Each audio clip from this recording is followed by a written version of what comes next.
beep though. All right, so what do we have here?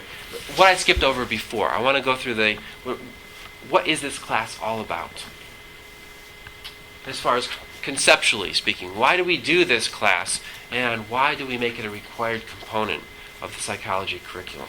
All right, so we're in our second year of the is that right? No, third year. We're beginning our third year of the psychology, the BS in psychology program, and it's growing by leaps and bounds. I did not expect by our third year that we would have offer two sections of cross-cultural psych, which is basically the first required course in the sequence for the BS major. I did not expect that we'd already have a need for two sections, so that's pretty exciting.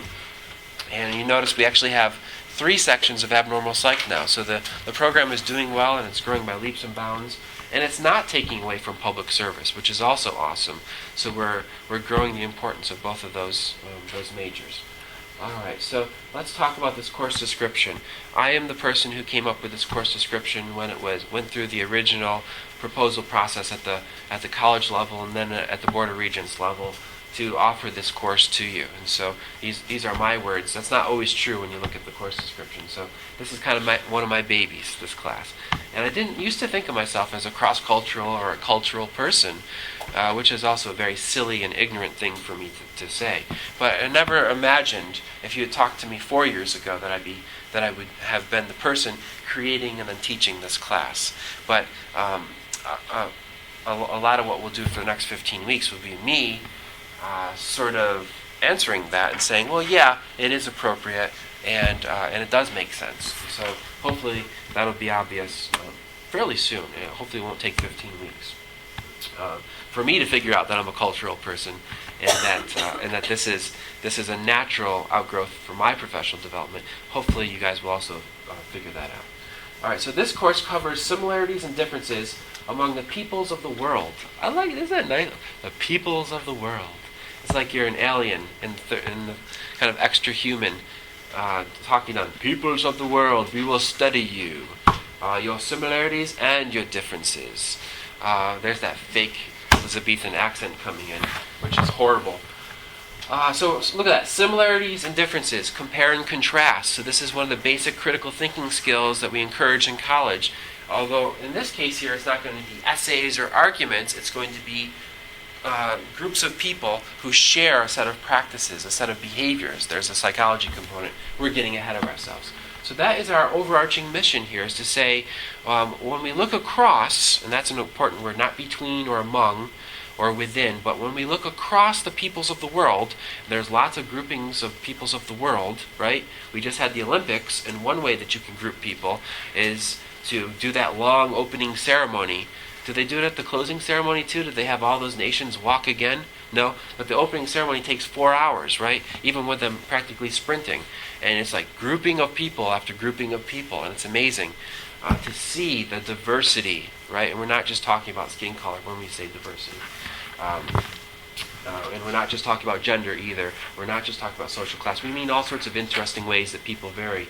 We'll be looking not just at individual people and how they vary. That's personality class.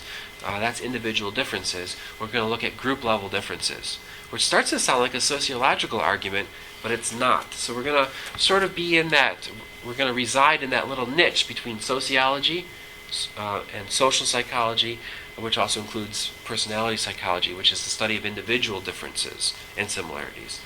So we're going to be a level above personality psychology and a level below anything in sociology. Interesting, right? Kind of a cool place to be. But tricky to stay within that band, all right, if you can visualize that. Regarding their psychological principles, concepts, and issues. So what similarities do people share? And I think, just to kind of give you a really broad answer now, I think we're going to see that there's more similarities than differences. However, when you look at the different psychological principles that underlie human functioning, behavioral functioning, as well as the overarching concepts that explain what's going on among people, we're going to see an awful lot of similarities with some local differences that end up getting a lot of highlight. All right, and so there will be some really curious differences that emerge that I think are going to be fascinating.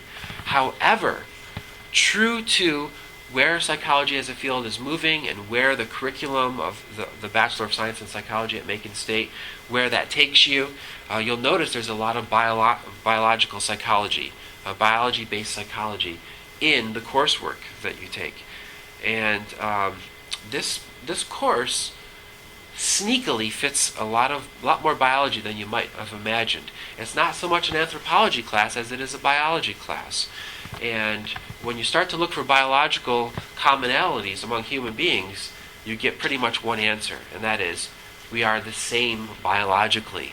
And so if you start with that as your starting point, when you start looking across the groups of people in the world, like you start with, we're all the same species, and we all have the same biological contingencies acting upon us, then you're really constraining the amount and kind and variation of differences that you're going to end up observing. That said, within that narrow range of differences that are possible, you still get fascinating differences among people, right? And so it's a matter of degree or extent or scope that we'll be talking about differences. But we're really going to start off with the idea that human beings are human beings. We're all the same. We all have the same genus and that two-word Latin thingamajig, Homo sapiens, right? And if you start with that idea, which is an obvious fact, then you focus a lot more, or you expect to find when you focus, a lot more similarities than differences. That said, whenever we find a difference, we'll say, oh God, we found a difference, really interesting, let's talk about it forever. And I think that's also something that we're good at, is seeing what's different, right? And really, really, really getting nuanced about those differences. But we always have to keep in mind that we are the same biologically. All right. Cross-cultural methodology is going to come into play here, and we're going to front-load the course with cross-cultural methodology. Well, keep in mind, it's the same methodology as psychology. This is a psychology course and a sub-discipline or perspective within psychology, but it does add a few extra tools and considerations to the mix. And so we're going to focus for at least a week, probably 2 weeks, on the methodology that cross-cultural psychology, that this perspective mandates and adds to the mix. All right? Still going to use the same tools of experiments, kind of, surveys and the correlational techniques, and just simple observation and recording of behaviors, but with a twist. And so we'll talk about that twist. And there's nothing that you can't grasp about it. There's nothing that's impossible. All right? This isn't differential equations. All right? What else do we have here? So cross-cultural methodology and limitations are introduced. And I think, just to give you another kind of little hint or heads up here, we're going to find out that the cross-cultural approach to psychology adds, at least at this point in time, many more questions than it does answers. And so get comfortable with that idea now. You're going to be hearing that just about every single lecture, is that it makes us think about things that we hadn't thought about before, and that we might not actually have the right tools to answer. And in some cases, what there are is there's ethical limitations, but there's also practical limitations. All right, we don't have time machines, for example.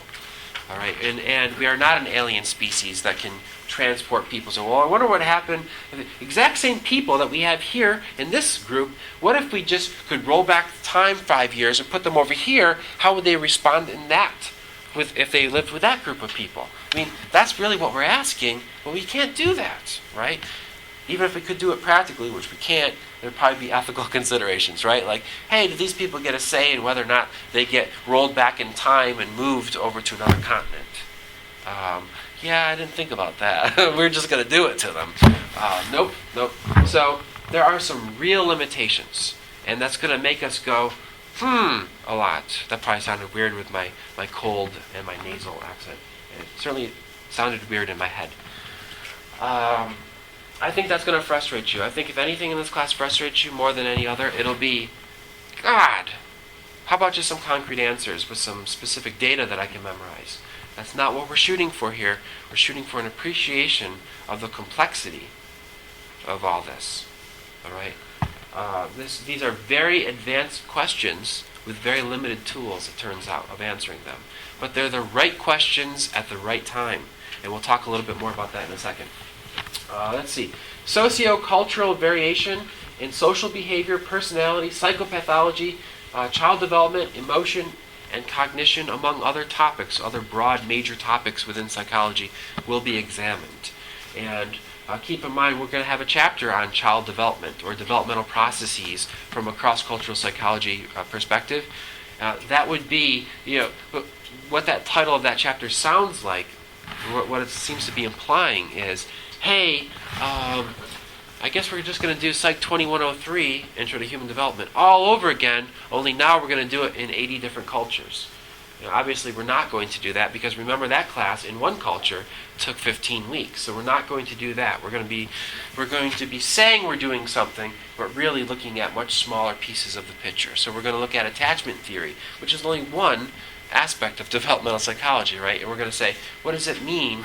What does this set of concepts and this theory and set of research findings mean when we go across 5 or 6 or 10 different cultures? And what are the similarities and differences? And what does this cross-cultural perspective offer us as a critique of what we thought we knew? And that is also a major theme of this class, is that this method, more than anything, is a critique and a challenge to the overall field of psychology. And it makes us ask, what do we really know? What do we really know? And when our textbook, our intro psych textbook, says Introduction to Psychology, or says General Psychology on it, do we take that set of findings? And by one count, there's 800 different concepts that psychology has to offer you in an intro to psychology class. It's implied there that this is the psychology of human beings. But to what extent, and this is where the cross-cultural critique comes in, to what extent do we need 200 different intro to psychology textbooks? Are we that different, right? And how thick could that book be if we put in all these cultural nuances and caveats? Well, we'll have to see. We'll have to see exactly how we might have changed, or we might change in the future, an intro psych book. All right, and the same is true what I just said about looking at only small sections of developmental psychology. Same thing for cognition. We'll only look at specific aspects of cognition. Same thing with emotion. And we're going to have some really surprising answers, questions and answers.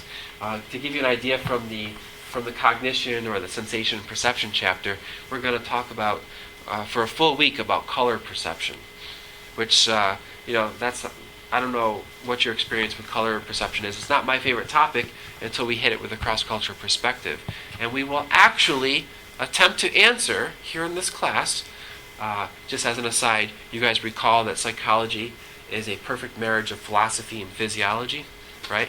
And so we're going to take the big picture questions of philosophers, like what is love? And I wonder if the color blue in your mind's eye is the same as the color blue in my mind's eye. And what is dreaming after all? Well, and then combining that with the natural science methodology and the scientific method of physiology, and putting those together, you get psychology from that. But that's what we're going to attempt to do in here. We're going to get closer to some of those philosophical questions in this course than you might have in some of your other psych classes. So, ready for the example with color perception? We're going to try to answer that question. I wonder if you have blue, and when you reference blue, I wonder if you mean the same thing that I do, and that we're both looking at the same thing, and we both experience it the same way. Huh? Is that awesome? You don't have to vote with your hands, just to let you know. Let me just tell you, the proper attitude is, that's awesome. Right? And so we have really detailed knowledge on the cross-cultural aspects of color perception, partly because we've been asking that question for at least 40 years. And so some of these areas will only have 10 years of research. That's the need for a newer edition of your textbook as well. And in some cases, this is one of the first questions that we ask from a cross-cultural perspective. And so we'll have lots of detailed, in the case of color perception, stunningly detailed answers to that question. All right, can I give you a little teaser because it's this exciting? Just to give you a little teaser, we know that of all the hundreds of different languages in the world, not every language has a name, a color label for every single color. All right, and that there's not even standard colors that get labeled in languages. However, we know, this is the level of detail that we know after 40 years of research in this field. We know if a language has 4 words for color, so they don't have 5 words for color, we don't have 6 words. By the way, how many words does the English language have for color? Dozens and scores, right? So, but there are some languages where they only have 5 words that reference color. And we know exactly, I don't have to even know what their vocabulary is or ask a translator. You tell me there's only 5 words in that language, I know which colors those people from that speak that language notice and talk about and think are important, without even communicating with those people. That's a crazy level of specificity that is rare in the social sciences. So that's the kind of exciting thing. All right. So that's what the course is all about. That's what we're going to be doing. Already we've talked a little bit about some of the themes that will emerge, some of the frustrations that we're anticipating. Let's talk about the objectives. Why should you take this class? Why is it part of the curriculum? This is a required course in the BS Psychology major. Are all of you psych majors? Does anyone take it just because it's fun? Well, psych major, and in addition it's fun. Don't answer that question. You're not a psych major, but it sounds fun. This is an early class, right? We'll wait 10 years from now, hopefully Macon State will be a university where there's a lot more kind of cross-fertilization of ideas, and students are more free to choose upper-level classes that sound fascinating. Like, right, as a psych major, if you were interested in one of those upper-level literary studies or humanities or Gothic literature classes, wouldn't you like to just be able to go sit in that with no prereqs or anything? Right? That would be awesome. That's what college is all about. So I anticipate in 10 years, you psych majors will be competing with other cool students who just are interested in, God, that sounds like a really cool course. We'll see, of course, what my professor ratings look like in 10 years, whether or not anybody wants to take this class, right? Haha, insert laugh track there. Okay, so it's a required BS course in the BS major. We made it a requirement because in this century, which we are firmly in now, we can no longer ignore the important contributions to understanding human behavior that a cultural analysis provides. And so, here's the thing. I think this is a sign of the maturing nature of psychology as a field. We now have a decent-sized body of literature, and we are now starting to say, okay, I'm comfortable enough, and I have enough swagger with what we've learned over the last 120 years, that we found out a lot of cool things. And so now, you have to be comfortable and confident and have some swagger in order to step back and say, I wonder if this stuff is just a bunch of baloney or not. In other words, I wonder if all this is describing white, upper middle class Americans who go to college who went to college in the 1960s. I wonder if that's all we know. All we know is based on that. And so do you see how that's a real sign of confidence and maturity to be able to actually say, wait a minute, maybe this is all relative. Maybe we don't really know anything. All you thousands of researchers who have been studying and finding these answers in a detailed way over the last 120 years, let's question everything that you've done. That takes guts, and that takes maturity. So I think this is a sign that psychology is moving beyond its adolescence and really maturing as a field, that we feel comfortable asking these questions. And these questions are being asked at an increasing rate over the last 10 to 15 years, especially. So there's something about living in the 21st century, something about a maturing discipline. And so what we're realizing is a lot of our ideas are being challenged that we thought were standard. So in this course, we will explore the ways in which conceptions of culture challenge our existing knowledge of human behavior and promise a more thorough, if more nuanced, if harder to memorize, right? Oh yeah, we know this about operant conditioning, unless you're talking about this group of people, and then this little part of it changes like this. Ooh, I mean, that's a lot more, and it makes psychology even less able to be broken down into 30-second sound bites on CNN. But it makes it a much more useful science because it makes it more accurate, right? And more applicable to more people. It does promise a more thorough, nuanced future for behavioral science. We're ready for it, and we also are aware of the limitations as we discussed about, and we need to also start addressing those limitations. So some of the research that we'll go over, and pretty quickly in this class, or pretty soon I should say, we'll get into it. It's just breathtaking in the types of analyses people are doing. For instance, we all know about the Big Five theory of personality, right? Openness to experience, conscientiousness, extroversion, agreeableness, neuroticism. The Big Five factors. There's entire research teams consisting of nearly 100 researchers and then their teams of people who have tested out the validity of that theory in over 80 countries on the planet now, which requires all sorts of translating and back translating, and imagine how difficult it is to do that study on every continent and then to somehow make sense of that and have something to talk about at the end. Breathtaking in its scope. All right?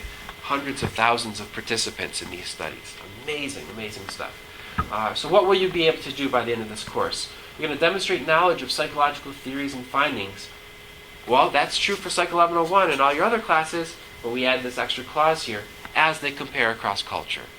All right, so you no longer, if you're not comfortable with attachment theory, you'll have to get back up to speed and just remind yourself what the major ideas are involved in attachment theory, and Bowlby and Ainsworth and secure-based behavior, proximity seeking. Remember all that good stuff?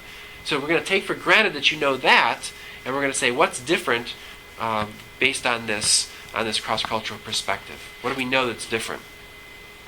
And believe me, if you think that sounds hard as from a student perspective, it's hard and challenging from an instructor perspective as well.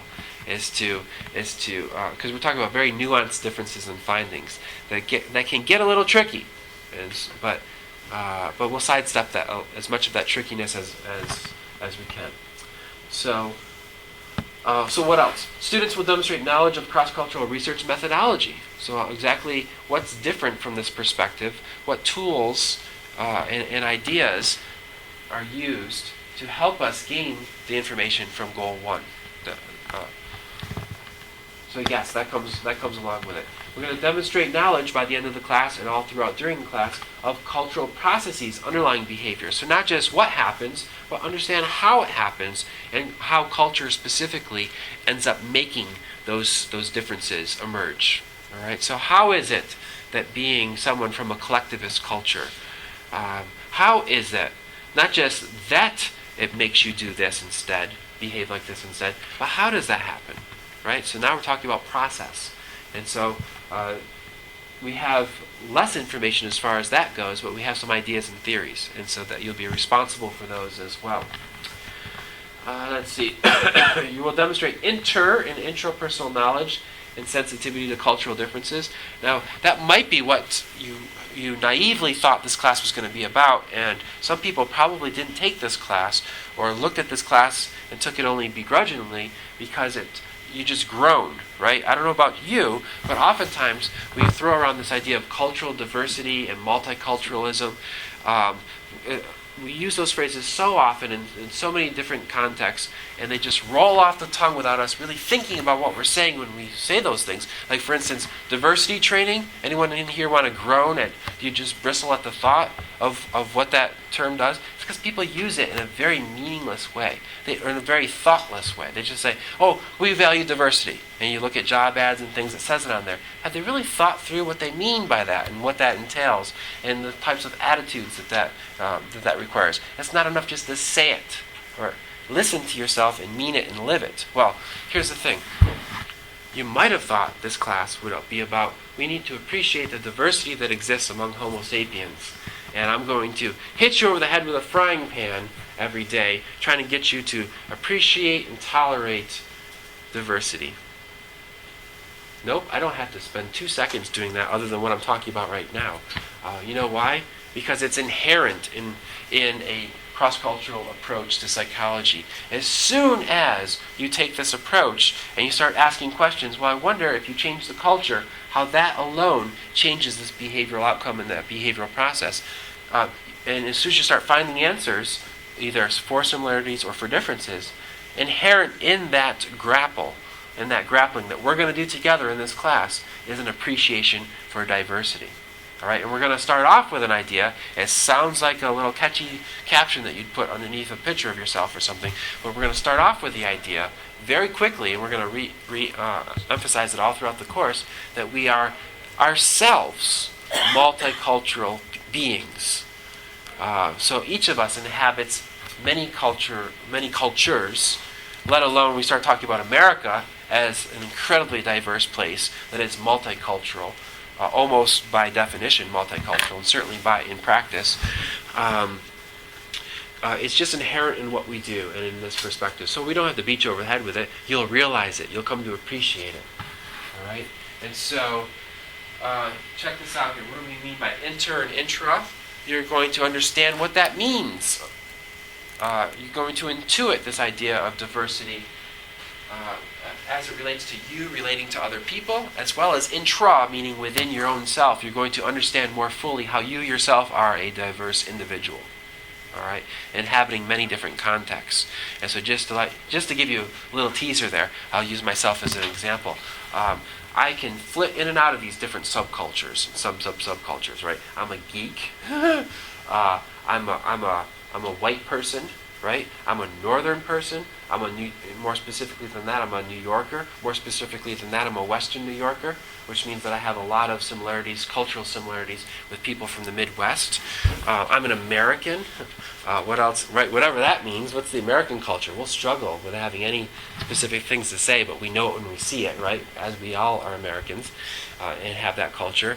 I'm a psychologist, and I'm part of that culture. I'm a professor. I'm part of that culture. I'm a father. I'm a husband. Right? So I'm not just describing social roles, but more than that, and we haven't gotten into what culture is yet, so whatever that more than that is, we'll have to wait. But I just gave you 10 different cultural groups that I'm a member of, and I inhabit within my mind and within my practices, the way I think about the world, the way I feel about the world, the way I relate to the world. I have those different pieces within me. How awesome is that? Right? So I am inherently multicultural. So are you. All right? And so we'll say more about that. So, but you will also, what we mean, of course, just to sum up there, is you will appreciate that to a greater extent how multicultural you yourself are. And I could turn off that geek thing if I want to. I like to think. I can't turn off the New Yorker thing. I'm just obnoxious, and there's a part of me that's obnoxious. I apologize. All right. That's mean. Talk about the New Yorkers. They don't care. They wouldn't complain that that's mean, but they would have an F word to say back to me. Notice I'm saying they now. Isn't that funny? Okay. What else here? Students will be able to apply knowledge of cross-cultural behavior to their personal and professional lives. That comes from taking psychology classes, and that's part of, this is on every objective list for every class I teach. It doesn't matter what the title is, except, I just change whatever that behavior is, whatever the qualifying thing is there.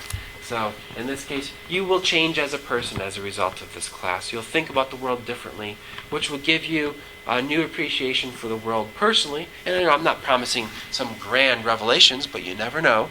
But it will change you. You'll be a different person in December. You'll have some new ideas, some new things to think about when you're sitting and observing people, or the next time you go on a trip.